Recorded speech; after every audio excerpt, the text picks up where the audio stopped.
मंगेश पाडगावकरांची ही खूप सुंदर कविता आहे मराठी.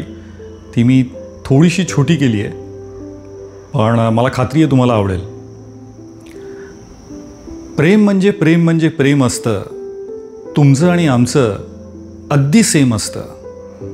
मराठीत इश्क म्हणून प्रेम करता येतं, उर्दूत इश्क म्हणून प्रेम करता येतं. व्याकरणात चुकलात तरी प्रेम करता येतं, कॉन्व्हेंटमध्ये शिकलात तरी प्रेम करता येतं. लव हेच त्याचं दुसरं नेम असतं, कारण प्रेम म्हणजे प्रेम म्हणजे प्रेम असतं, तुमचं आणि आमचं अगदी सेम असतं. आठवतं ना तुमची आमची 16 जेव्हा सरली होती, आठवतं ना तुमची आमची 16 जेव्हा सरली होती, होडी सगळी पाण्यानं भरली होती. लाटांवर बेभान होऊन नाचलो होतो, होडी सकट बुडता बुडता वाचलो होतो.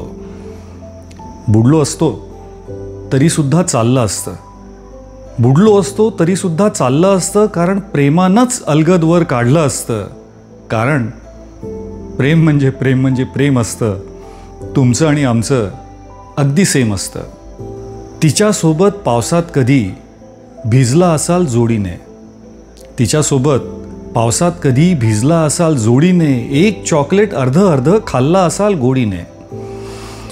भर दुपारी उन्हात तासनतास तिच्यासोबत फिरला असाल, झंकारलेल्या सर्वस्वाने तिच्या कुशीत शिरला असाल. प्रेम कधी रुसणं असतं, डोळ्यांनीच हसणं असतं. 2 ओळींची चिठ्ठीसुद्धा प्रेम असतं, आणि घट्ट घट्ट मिठीत सुद्धा प्रेम असतं. कारण प्रेम म्हणजे प्रेम म्हणजे प्रेम असतं, तुमचं आणि आमचं अगदी सेम असतं. काय सुंदर कविता लिहिली आहे पाडगावकरांनी.